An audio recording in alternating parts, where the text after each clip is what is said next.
I believe we are now recording the workshop, and I'm going to be recording it so that others can watch it later, or it'll be uploaded to the website pretty soon. Okie dokie. So now I'm going to share the screen and we'll begin. And again, if you've just entered but you haven't entered your information in, please go ahead and enter your name and your institution in the chat. So welcome everyone. I am Alma Cortes and I am from Pierce College, and I am excited to present this survey to you, this presentation to you today about developmentally appropriate practices in online teaching. So please give me a thumbs up if you can still see my screen, because sometimes when I start the presentations, I cannot see it anymore. Wonderful. Thank you so much, Maria. Wonderful to see your face. Thank you so much. I love teaching to real faces, so as many of those as I can see, that really helps me. All right, so a little bit of introductions, who you are, who I am. We're going to talk a little bit about mindfulness practice and what that is, going into developmental theory, and some of you might be really familiar with that, especially if you're students at some of our colleges, and what developmentally appropriate practices look like, and then again, thinking about the family. So a reminder that this presentation is being recorded. So why we're here today, a little bit about that, is ensuring that the learning part happens in distance learning, right? We are ensuring that, and we're also going to ensure that it happens developmentally appropriately. Okay, so who am I and who are you? Most of you have given me also your information in the chat box. If you wanted to lively introduce yourself, you're welcome to, but it seems like we have a mostly want to watch and see group, which is totally fine with me. As I mentioned, I am a professor at Pierce College. I just received tenure last Friday, so it's very exciting for me. And I'm also part of a higher education collaborative called PEACH, where we advocate for different causes within early education. I'm also a Los Angeles Unified District school parent. So I am right there with, thank you so much, Diane. I am right there with so many of you who are with your children online learning. And so a lot of the prep pieces I picked up are from what I've seen have really worked for kids, and some that I've seen that have not worked so great. Before I was a community college professor, I was an early childhood education teacher. I taught 3-year-olds, 4-year-olds, and I was a director of an early education center at UCLA. I have been teaching for at least 11 years, and I've been an early childhood educator advocate for almost 20. I'm very passionate. If I get excited, it's not because I am scolding anybody in this group. I am just really excited about this topic, and it ignites a lot of feelings for me today. So again, please introduce yourself if you haven't already in the chat. Some of you might be parents, some of you might be students and parents, some of you might be already teaching, and make sure that I can see those for attendance purposes and other things. Does anybody want to introduce themselves live right now? Please feel free.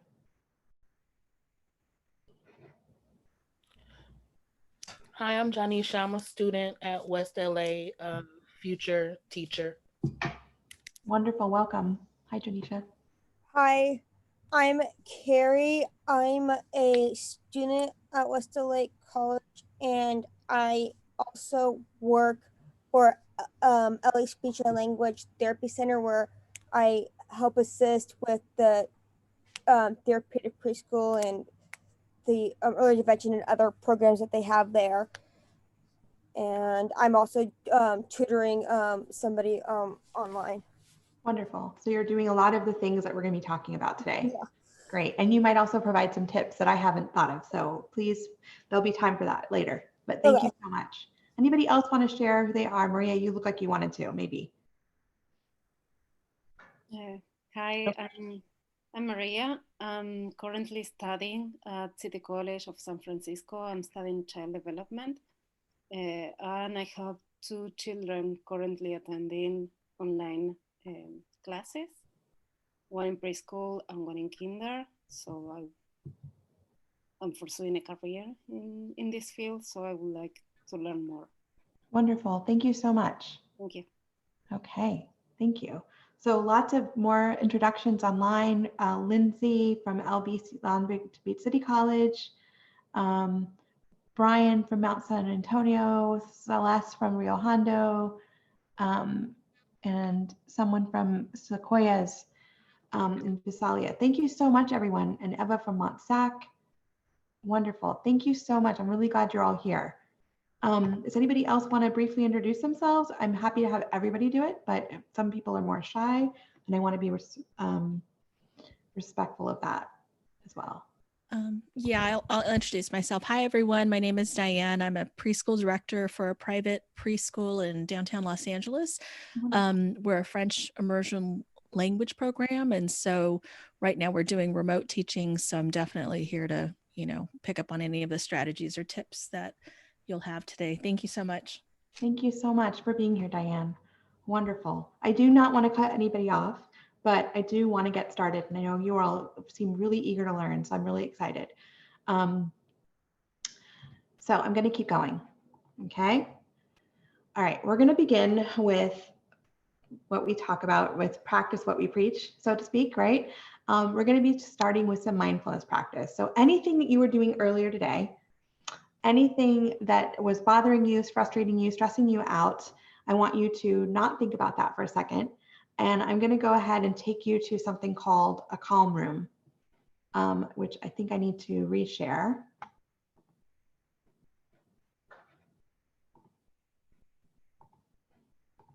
Everybody see that?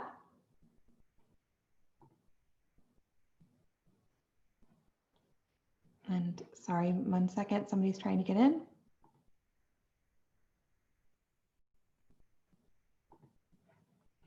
Okay, so if you can see this, wonderful. I am going to start us off with a mindfulness meditation. So bear with us. I know that you're here because you want to learn. So if you have your screen on and you feel like it's distracting you, you may turn it off. If you aren't already on mute, please do mute yourself. We are going to go ahead and anything you have in your hands, please take it out. Anything that you are, if you're not seated, please try to do your best to sit down and put your hands, either put them in a kind of nice little hold in your lap, or you can place them on the tops of your thighs. And we're going to begin. Today's intention for our time together is to help the mind find peace and balance, especially to help ourselves cope with the uncertainty of our world at this time. Let us begin today by finding a comfortable seated position. You can sit on your bed, against the wall, or on a comfortable cushion if you have one. Let's begin by closing our eyes and taking both our hands and placing them upon our heart. Take a deep breath in and listen to your own heart beating in your chest.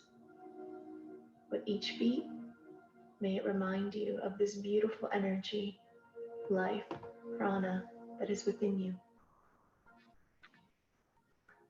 With each beat, may it take you deeper within at this time, into the internal experience of your own being. Take a deep breath in through your nose, and a long exhalation out, allowing yourself to find this presence, comfort, and grounding within you. Slowly release your hands onto your lap. Let's take the chin hand mudra, where we place the thumb and index finger together, allowing the palm of the hand to face upward, creating a seal of energy within your body. Close your eyes and allow yourself to go even deeper. Focusing your awareness to the space between your eyebrows, your third eye.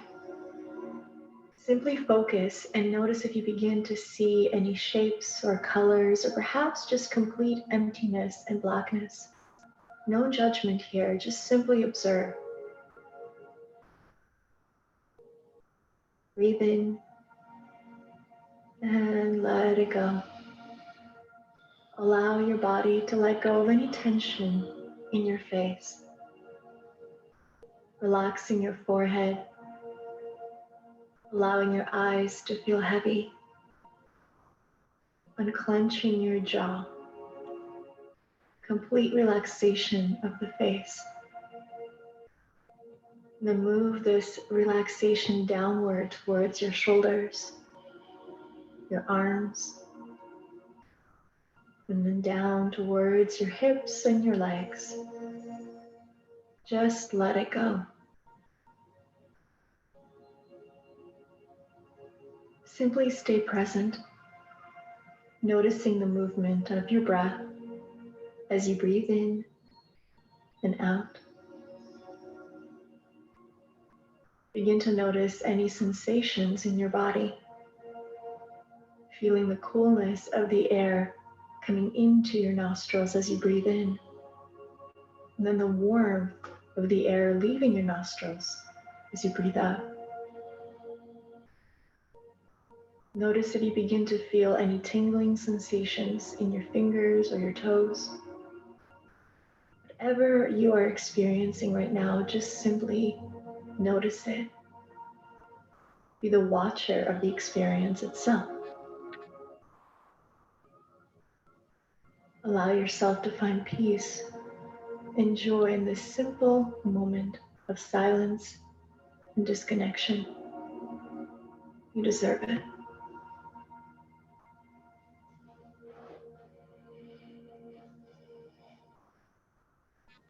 This is a time where it's very normal for our minds to begin to want to cling to something, a specific thought, a memory, a daydream, or perhaps even fear of the future. It will go in many directions, and that's okay. Simply remember to use your breath whenever you feel yourself drifting away from this present moment. Use your breath to come back to yourself, to this moment right here, right now, wherever you are. Take a deep breath in and a long and soft exhale out. Breathe in, exhale out. In this moment, it's okay to realize that you may be feeling uncertainty, stress, or anxiety in your life.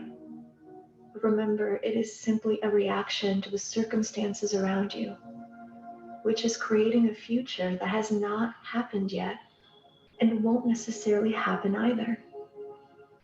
Even though we may not be able to control what life brings our way at this time, what we do have control over is how we react to the challenges or any situations that are brought forward to us. So breathe in, and in this moment, choose to let all that negative energy go. Release it out of you, into the ground, into the earth. Choose to find peace and joy in the simplicity of this very moment. Simply being here with yourself, giving yourself permission to feel, to be, to let go. Breathe in and exhale out.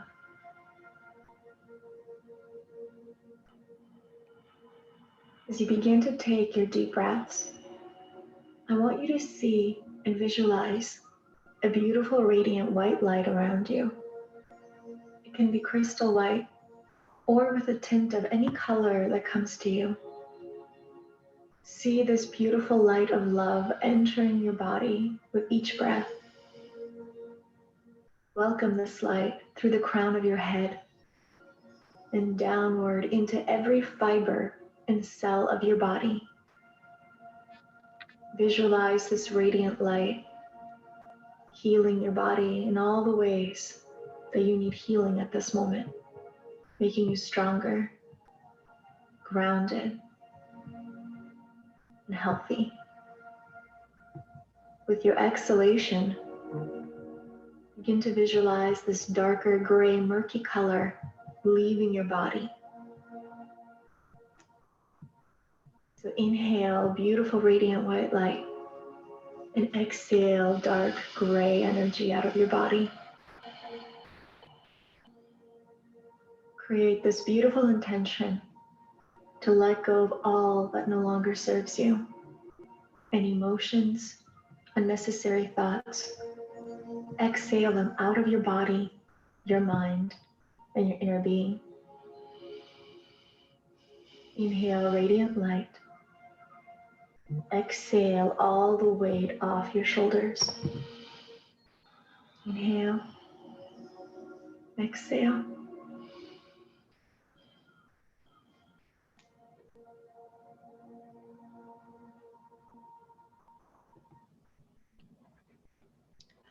Hi, everyone. So believe it or not, I rehearsed this several times, and this is not the mindfulness practice that I wanted to use. But it is still a lovely one, but it goes on for 8 more minutes. And as much as I would love for us to stay here, I know you all want to learn more. So I'm going to go back to our presentation now, if that's okay. And hopefully you're very relaxed in starting this. And now we can move on to learning more things.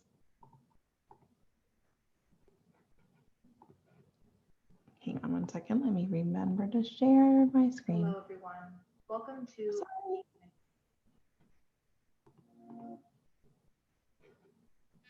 Too many windows open.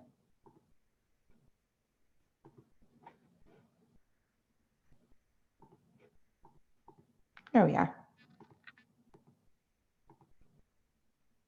Somebody else is trying to get in. Hi. Okay, welcome back, everybody. Sorry, we were just, oh, I have the wrong screen up. Ah.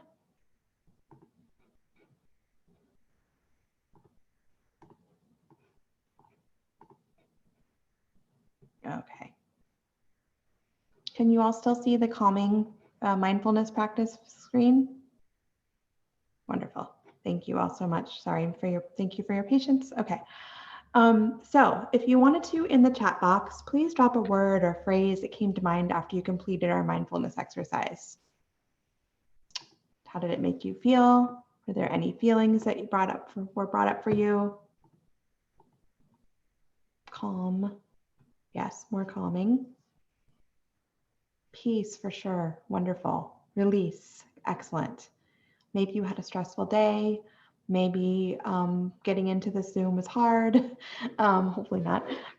But you're now peaceful, you're relaxed, you're ready to start. This is a really good exercise to start with our kids. When you get a chance to get this, the slides, there's a link to the calming room there.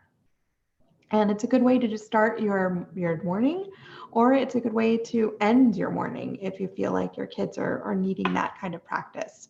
This is something that we as adults can do, but it's definitely also something that you can modify for younger children of different ages. You might have 8, 9, and 10-year-olds that can absolutely do a 16-minute mindfulness practice, and it might be a good use of your time. And you might have 4 and 5-year-olds that maybe can only last 3 or 4 minutes just sitting and breathing. And then again, you can just focus on the breathing aspect of it. So thank you all for sharing how you're feeling. So, not to stress you out, but we're going to flip the script a little bit and think about this image right here. So if anybody familiar with this TED Talk by Sir Ken Robinson, Changing Education Paradigms. For the sake of time, I was going to play this video, but because it is so lengthy, I just wanted to take the screenshot of the part that I feel like connects so much more to what's happening right now with us. What's happening right now, and this is obviously poor Sir Ken Robinson recently passed away in August, but he created this talk at the height of, the beginning of the iPhone craze, and where we were having access to video games and ads and television. And now we've kind of doubled down on that, and we're even more so interconnected to technology. We're watching Zooms constantly. We are, not constantly. We're watching Zooms all the time. We're still watching our iPhones. We now get Netflix and Hulu and everything else on demand constantly, Apple TV, etc. And I know there are access issues within that, but for the most part, we still are in a very stimulating time. And when he gave this talk, I believe in the early 2000s, we are not where we are now in the middle of a pandemic. And so now we are even more so exposed to all of this technology. So we're giving our kids mixed messages. We're saying, we're still doing this. We're still saying, look at all these different things. They're really stimulating. They're really exciting. And learn, focus. And that's really confusing to kids. And it's also confusing, I think, for us in our brains. So how do we tune out the stuff that we don't need and get our kids to think about the things we can? So that's a lot of what we're going to be talking about.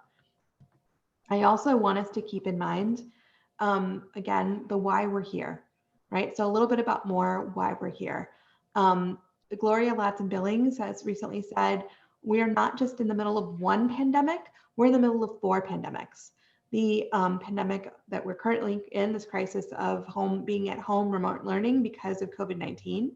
We're also in an economic crisis because many people have lost their jobs, they don't have income. And we are in the middle of a racial injustice pandemic after the murder of George Floyd, and the Black Lives Matter movement has really picked up. And we're now in the middle also of a crisis of climate change, where we've been in a climate change, but we've been having massive heat waves on our end of the coast, and on the other end, lots of hurricanes. So this is creating a lot of instability for our families. Parents are really stressed. There's so much unknown, as the mindfulness practice let us know. And so we really need to be mindful that schools are still supposed to be that safe haven. So all of us aspiring educators, current educators, directors, we are still supposed to be creating a safe space, but how do we do that when we're not within the walls of a school? Okay, so, but we still want to be mindful of the why we're here, right? Learning online may continue long after the pandemic is over, but we still want to be mindful of, let's do this the right way. Let's continue to do that. We're going to continue to think about this idea of, I've seen, and these are a lot of the ideas that have been percolating in my mind, but in a lot of educators too. A lot of parents I saw complain of, like, why am I doing this? I'm the one homeschooling my kid.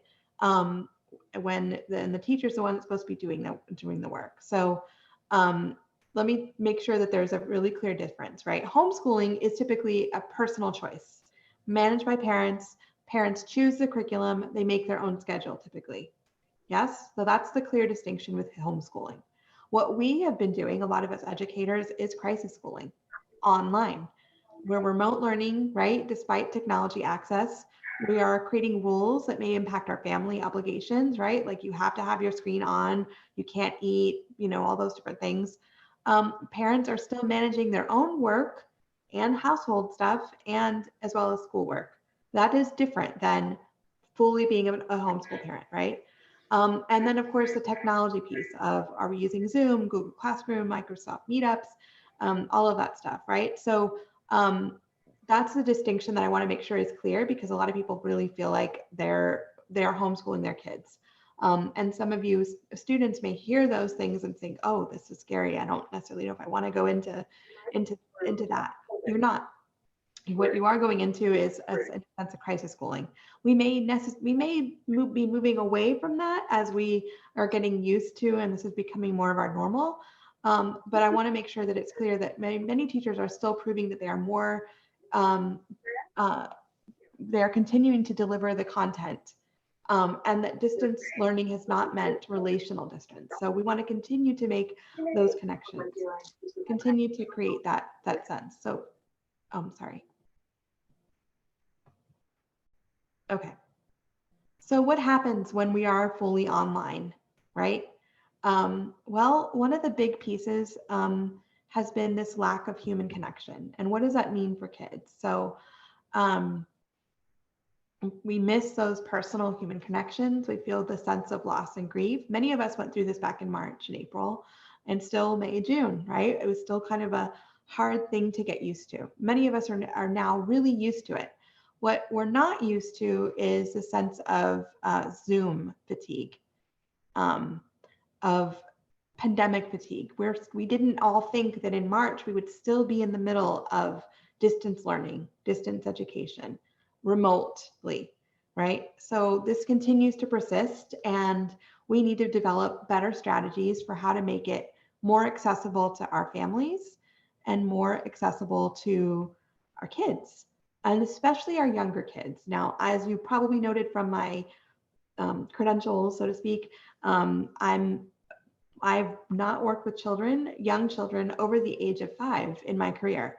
And I now work with teachers in the field. So I'm coming at this from a very developmentally appropriate practice. Some of you might be teachers who are working, or are there any, I didn't see this in the chat, but is anybody here, either you can thumbs up or write in the chat, are there any teachers that are teaching 2nd grade and up in this workshop?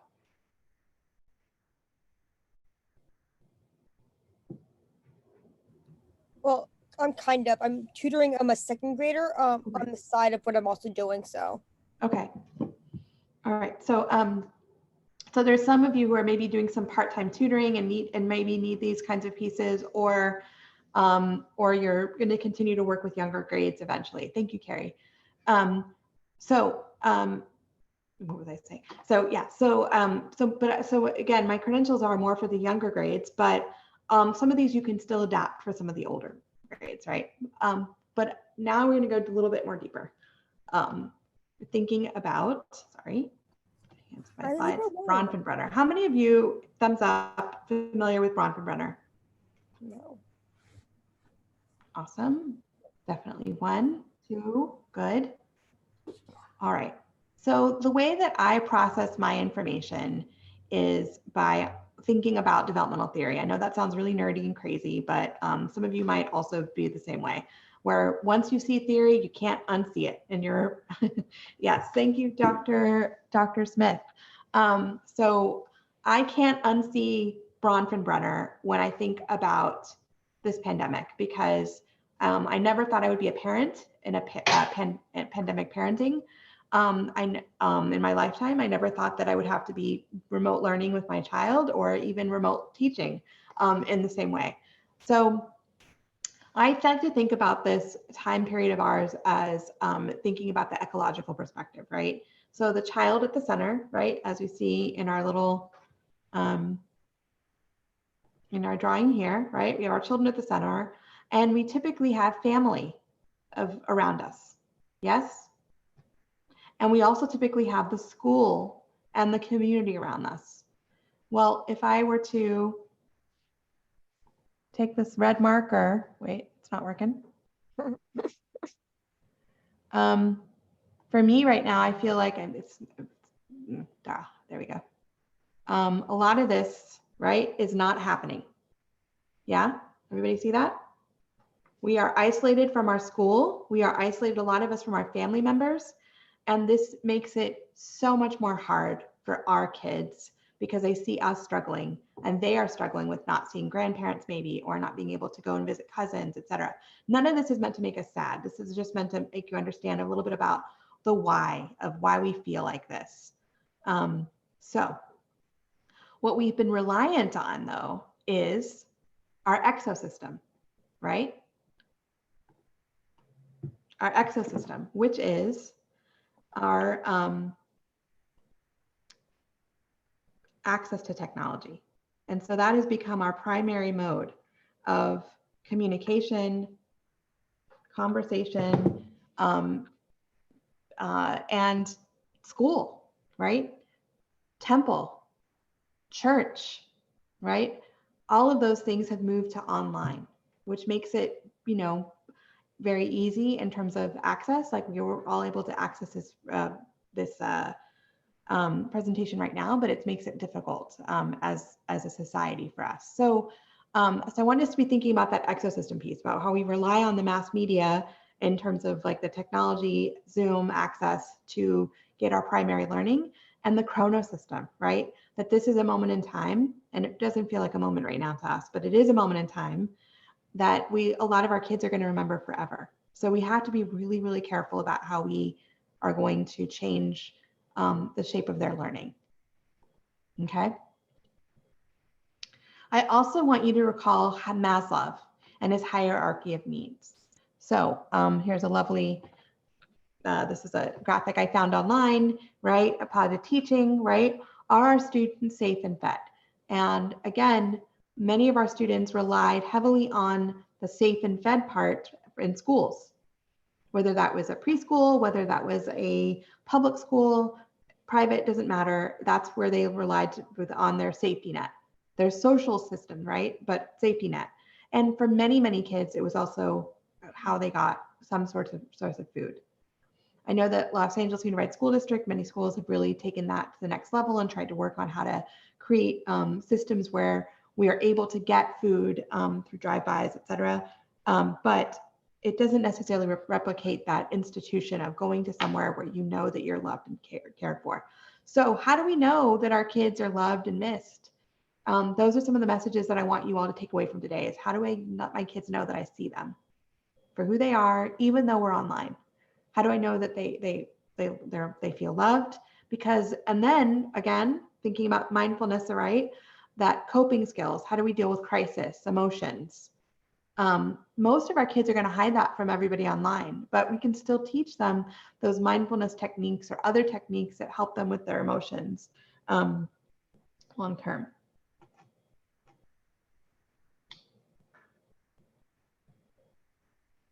Okay. And then again, looking at instructional materials and then skills. So we can't, as again, I'm going to use the annotate. We can't really get to this, the skills piece, until we get to all of this other stuff. And that's, I think, what makes it so hard for so many of our kids. And what makes it hard for us as teachers is remembering that, you know, looking at them in the eye, you know, kind of practicing, dancing, playing with them was more of our mode of operating. And this has not been.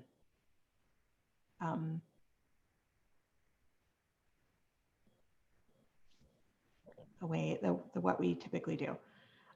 What we've seen in the media, right, over here on this side is the struggle, right? Parents, teachers, students, we're all struggling with remote learning. So we know this isn't going away. And even again, after the pandemic is gone, it may still not go away. We still might be doing some form of online learning if families are feeling less safe and maybe feel like they want to do more coursework online. So how do we make it more accessible? How do we get to all of the stuff at the top of the pyramid and make it accessible without it being a struggle? Okay. So quick quiz, and I know some of you are not within the Los Angeles Unified School District, but I'm using them as my model because they are most what many of my students are used to. Students as parents, as well as students who are working to become teachers. So first of all, anybody know what the American Academy of Pediatrics guidelines for screen time are? Ages 2 to 5. No idea. Anybody else? Anybody in the chat? Thank you, Diane. It's about an hour. So for under 2, none, no screen time whatsoever. For 2 to 5, it's an hour. And then we get to the next range, which is 5 to 17, which is a huge range, right? And it's about, I want to say 2 hours a day.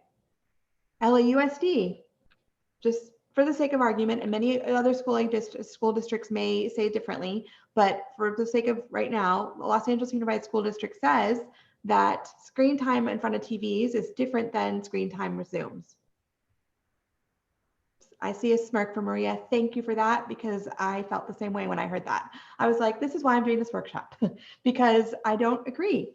I understand that they are trying to do their job, but I think it confuses parents when we think of Zooms as not screens, because it's still a screen. It still impacts our brain waves. It still makes it hard for us to sleep at night. So we need to be mindful of that. Okay.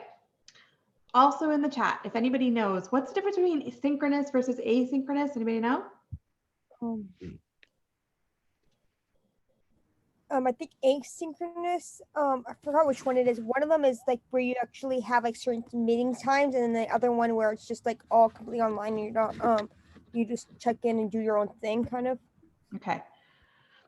So Diane's saying live and recorded at your own time. And yes, you're right. TK, an hour is enough for K and TK students. And we'll get to that in a second because there's our specifications, right? Asynchronous students can watch videos and do assignments whenever they want, right? From wherever. Okay. So after March, when we basically everybody overnight flipped it and tried to do online learning, and some things really worked and some things really didn't. Over the summer, teachers had time to prepare, and the district was able to come up with guidelines. Synchronous work and asynchronous work. So anybody know how many minutes of online teaching are TK and K kids required? And this may be different from school district to school district, but this is pretty much the standard. 180, thank you, Maria. So 180 minutes. Now, that sounds like a lot. And that's a combination. And for K and TK and K, it's really only 45-minute sessions. So you're not supposed to go over 45 minutes. So that was one thing. Excuse me, I'll just get this. Oh, sorry. It's okay. Amira, did you want to say something? I'm gonna mute people if unless they're gonna talk to the group. 180 minutes for grades 1 to 3, and you can look this up because I've linked it. It is 230 minutes, and for 4 to 6, it's 240. So again, and that's a combination of synchronous versus asynchronous. So number one, that's a lot for parents to manage behind the scenes, but know that they've made some adjustments because they know that sitting and watching a screen isn't really the way, right? But we also know that there's a big concern about kids are getting behind.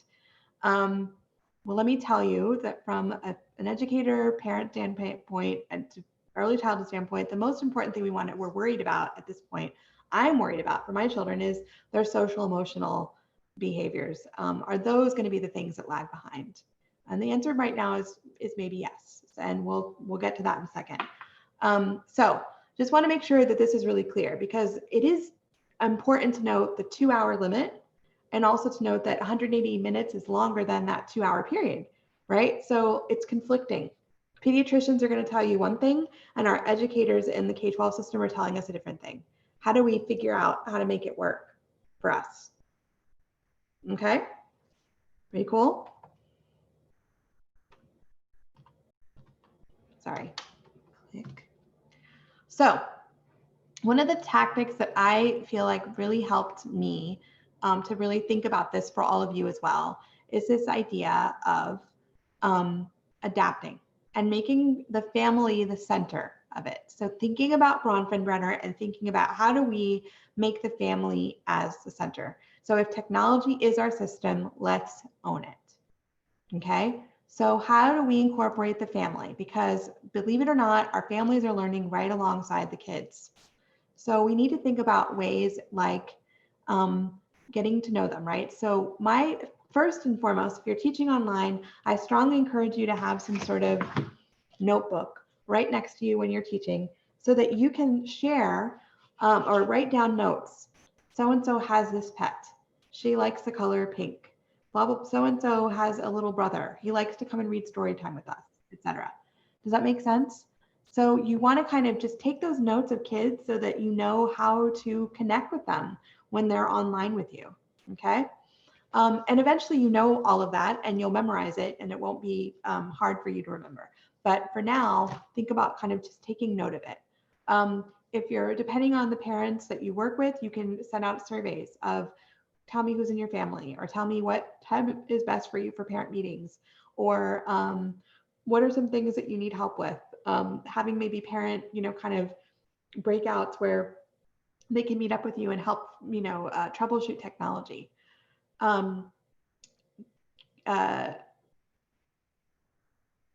Incorporate for families in assignments.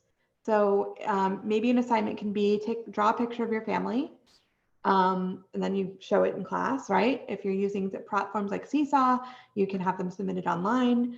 How many of you are familiar with Seesaw, first of all? Good. Okay.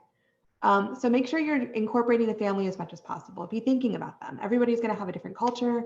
Everybody's going to have a different background. There's some families that if they are very religious, they may not be able to do homework on the weekends or during certain parts of the week. Other families where they're going to be expecting more homework from you. And so you're going to have to balance that out, just like you would in a normal classroom. But this is online. So how do you let them know that you care about them, even though they don't see you every day in person? Again, thinking about how much tablet internet access do they have? Are you able to send out an online survey?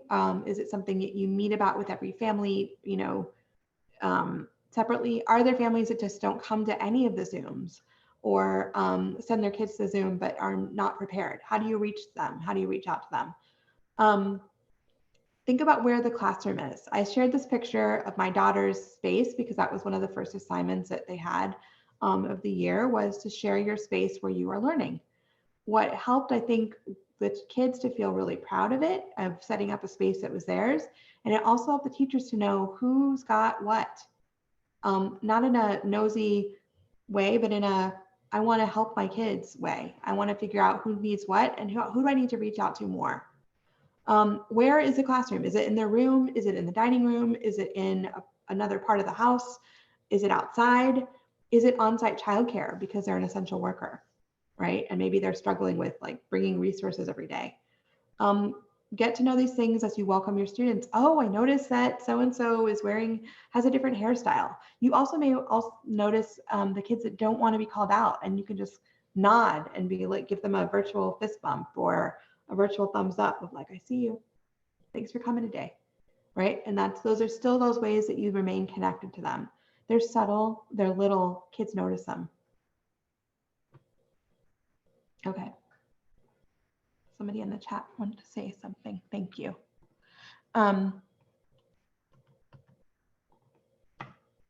Again, a little bit more about that. Just continue to think about what are going to be your rules, your class norms.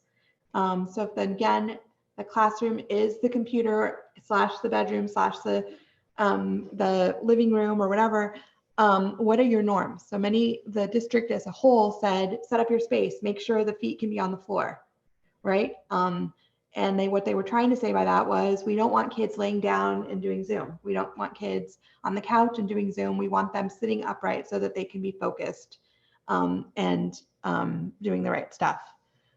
So this is a copy of some Zoom meeting rules. Now, this could be what you decide you want your rules to be. This could also be something that you're not okay with. Like you don't want everybody to turn on their video. Or you don't want people to eat during their room. So make sure you have that sense of like, what are my rules that are really important to me? Mute yourself until it's your turn. That's an important one. I would say I stand by that one, right? Because if everybody's talking at the same time, we can't have a lesson, right? Be on time is an important one, although sometimes technology is what it is, right? The very first day of school, we were all late because the district couldn't really handle all the Zooms, or Zoom was kind of imploding.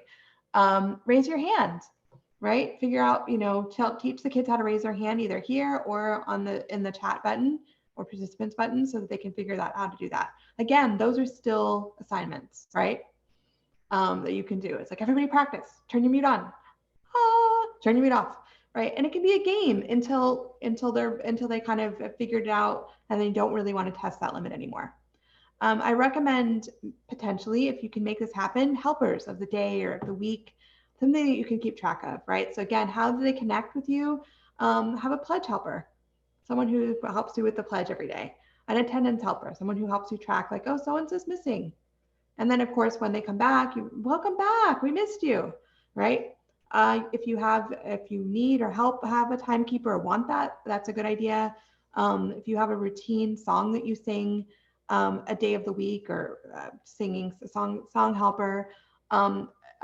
Sometimes teachers do this on the fly. Sometimes they feel like it's too much, but these are other ways that you can kind of make it really like you're creating a community. And that's the most important thing right now, is you're creating a community online. They feel respected. They feel like this is their space and they love you as their teacher.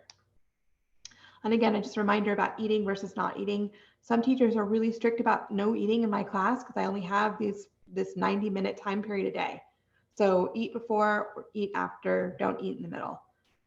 That's a choice. I'm I'm sort of in the middle about it because there's some kids that may not be able to do that as effectively as they need to. But if that's your rule, then stick with it. Small groups, large groups. You might want to also try to establish that. Sitting in a group of 25 kids is a lot for some kids, and they don't have that time to connect. So try to think about, are you going to have one large group, two small groups, or are there certain days of the week where some of kids are going to be meeting for shorter periods of time? Again, creating those routines of the day. First, we do the pledge, then we take attendance, then we talk about how many days that it's been this year, then we talk about what our schedule, the rest of our week schedule is. Those are some really great ways of creating that kind of routine. And then again, doing it over and over again the same way, again, helps the kids know what to expect. This is the same stuff you're doing in a regular classroom, but you're doing a little bit more of that background work to make it happen on Zoom. Does that make sense? Same stuff. Good morning. Hello to you. And all right, who's our pledge helper again? Oh, thank you, Diane. Diane, would you help us do the Pledge of Allegiance? Right, we do the same thing over and over again. Okay, thank you, Diane. And now it's going to be Maria's turn to take attendance. Maria, can you remind me who's here again? Okay, and and maybe you have a spotlight on the list of who was here, etc.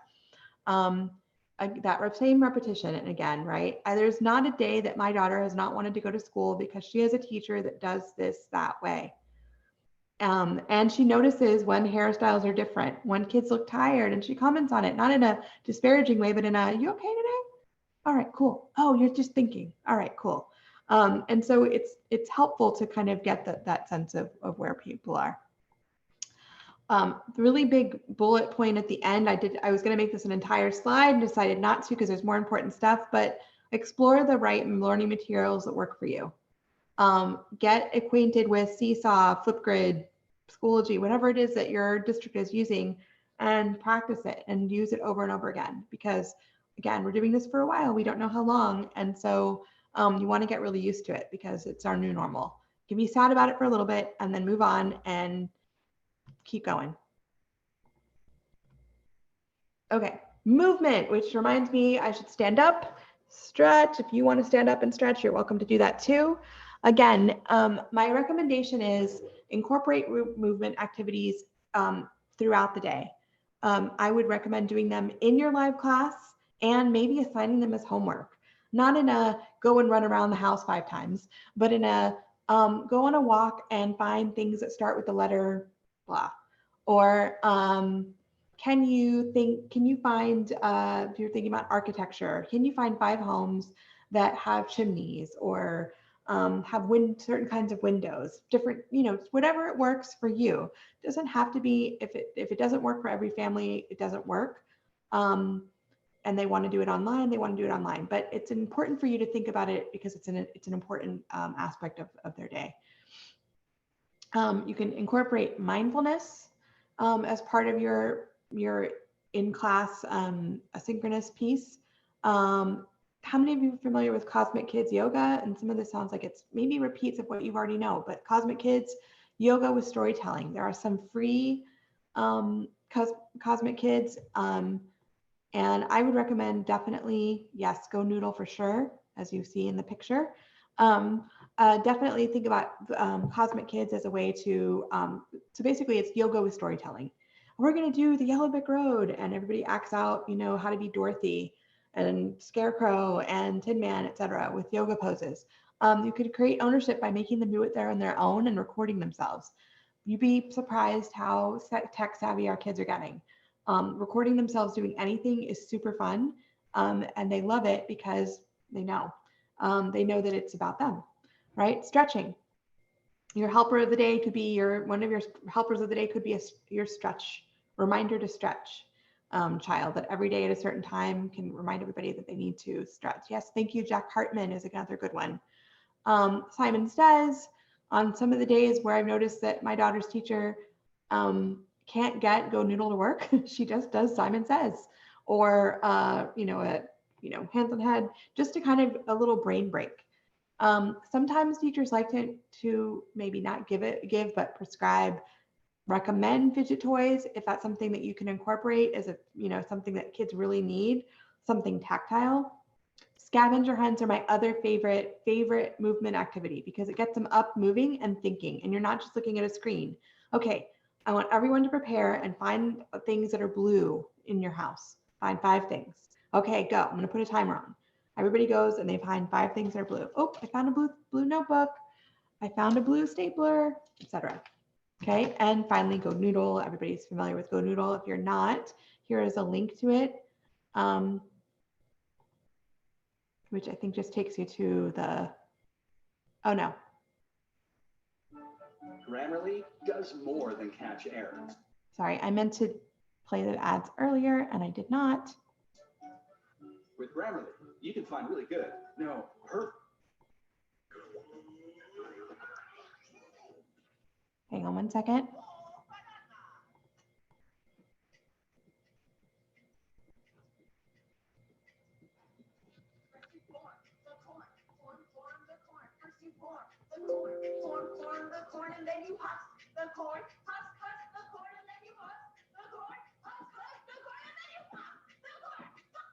You get the idea.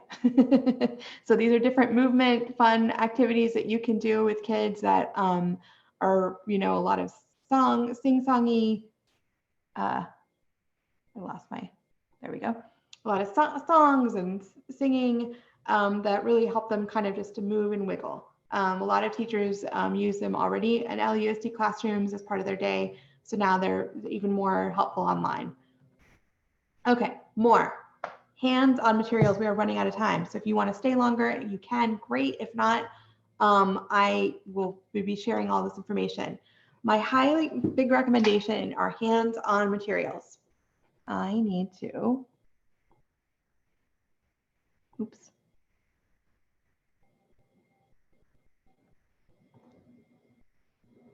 Take away my background because you can't see my stuff. So here we go. Unifix cubes. How many of you have heard of these, right? So for math materials, these are really helpful, right? Okay, everybody, take out our Unifix cubes. We're going to count. I want you to take 3 of your Unifix cubes. And then 1 more. How many is that? 4. I mean, I know this is simple, but helpful. You can't get your hands on those because these are what they look like from Target. Cotton balls, things that are like daily household materials that you feel like you can get at the dollar store, maybe distribute. I highly recommend take-home packets with these hands-on materials that are really helpful.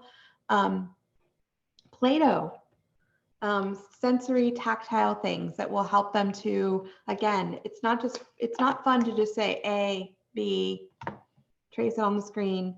Let's make it with Play-Doh. Let's make the letter B. Okay, everybody make the letter B all at the same time. That's part of our learning. We're adapting, we're pivoting. This makes sense for us, right? Pattern blocks. Again, if you can get your hands on these kinds of materials, if you're able to distribute them, even if you're not, or you have, money in your budget, or a district can do that. These are other ways that you can work on counting and shapes. Coloring activities, scissors, glue, kinetic sand, all of those are really helpful and sensory. You can find definitely materials that are useful with that, with those. Literacy.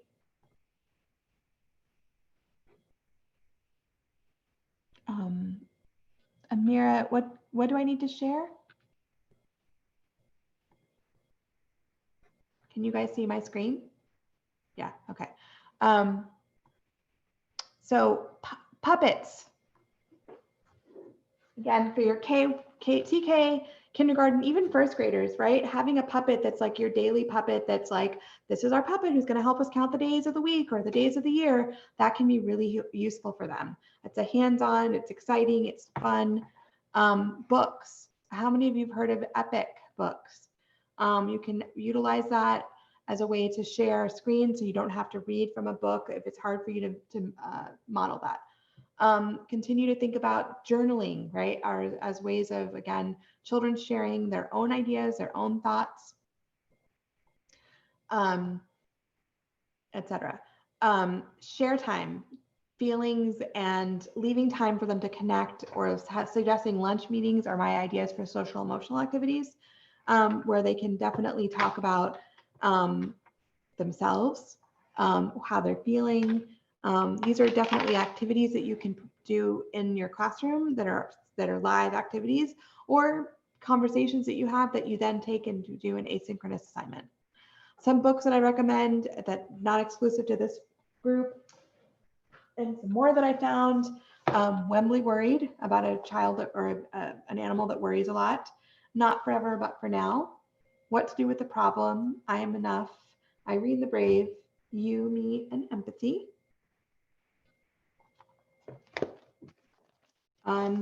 Grumpy Monkey, right? So a lot of these social emotional books that really help our kids to think about problems that are hard, problems that we can't solve, etc.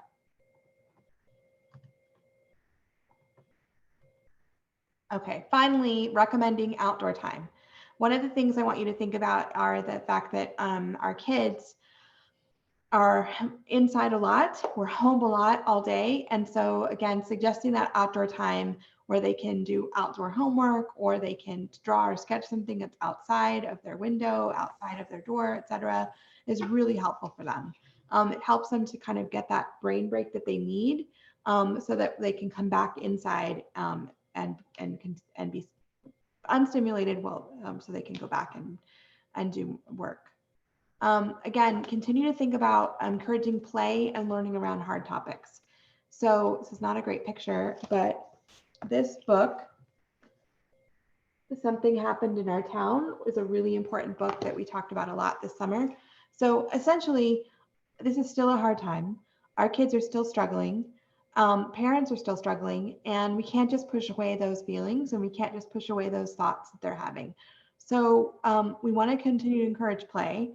Can't do play online, but we can have conversations and learning about topics that are important. So things that have come up recently, our election, right? The continued news about illnesses and people getting sick, Black Lives Matter. All of these you can talk about with the use of books. The ones that I recommended before.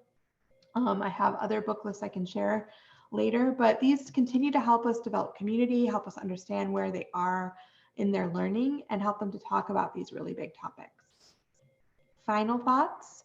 Once you find your groove of teaching, continue to think about the fact that as of now, not in the future, but as of now, our families are still in crisis mode. We want to continue to connect with parents, whether it's a weekly email, whether it's ongoing conversations or Zoom calls, newsletters, etc. They're still going through grief and loss. So you want to demonstrate some grace. It's okay that they didn't do every assignment, or it's okay that they didn't turn in an assignment this week. Just, catch up when you can, right? For our younger ones, right? For your older ones, I know that it gets a little harder, but you would be surprised how much they want to dig into that work so that it keeps them busy instead of thinking about other things. Continue to think about their social emotional development, well-being, which you can do through mindfulness, which we learned earlier, right? For your own self as a teacher, as you enter this world of teaching, practice self-care, recognize your own feelings of loss and fear and disequilibrium. Make sure you find your own space to use techniques from the calming room. There are other apps that you can purchase, but also free pieces like Headspace, Calm, 10% Happier, Better Health, Bloom. I rushed through the very end. Thank you so much for your participation, for your attendance. I will be saving all your information so I can send you all certificates. And here is my information, my email address. I forgot to share, and then there's also a survey link that you can take. And finally, you can follow Pierce College Child Development on Instagram, or myself, Dr. Alma Cortes, on Twitter. I'm happy to stay on longer and take questions or comments. Thank you, guys.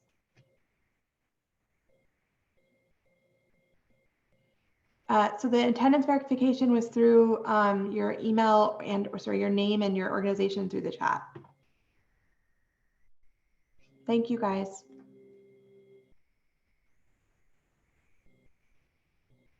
Does anybody have any questions?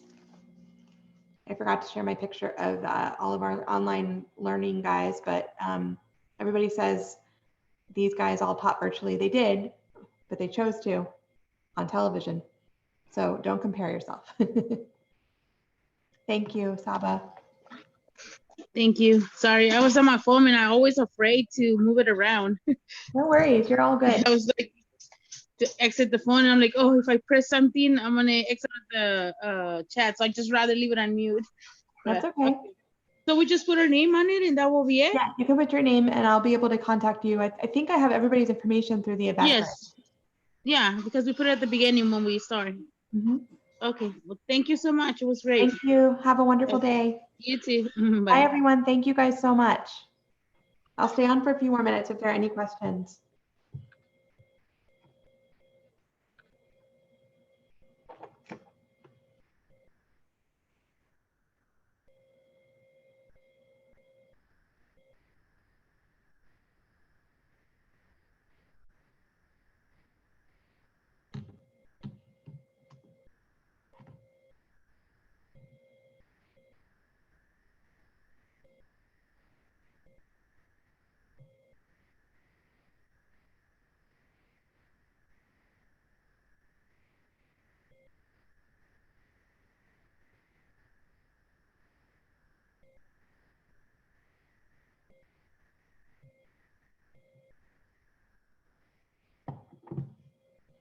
If anybody's still in the chat and has questions for me, you're welcome to ask. Oh, Jeremy, sorry, I didn't see it.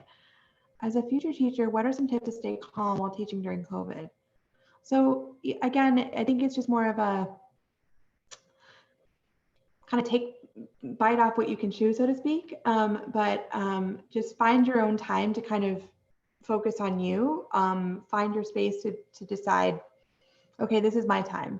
Whether that's I'm not grading over the weekend, which I can never do, but or it's establishing that you're not going to, you have your own off time, right? Because one of the issues that a lot of us are having is that we're home all the time. And so there's no separation between work and home. So when you get home, you're not like, oh yeah, it's not work time. You're definitely like, oh, I still have to work. So finding that kind of like, okay, I'm not going to answer emails after 6 p.m. or I'm not going to do this on the weekends or that kind of thing. Just know that everybody's kind of going through the same thing. And one of the things I didn't get to talk to is to collaborate, right? The more connected you are with the people, your teaching peers, the better that is for you, so that you have other people that are going through the same thing that you didn't even realize that they're going through the same thing, or not exactly the same, but similar issues. And you're like, oh yeah, they're going through the same thing. They just didn't say it. And I hadn't reached out to them. You'll find your groove teaching online. Just kind of try things out and don't be afraid to try them out. And if they don't work, you can say, guys, you know what, that didn't work today, right? And then you kind of go from there. Does that make sense, Jeremy?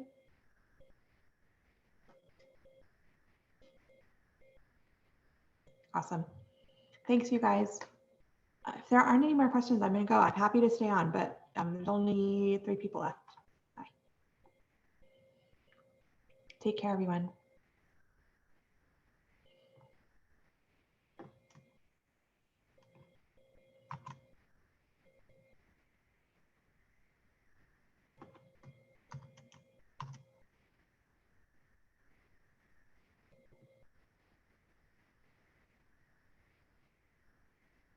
Bye, Mira.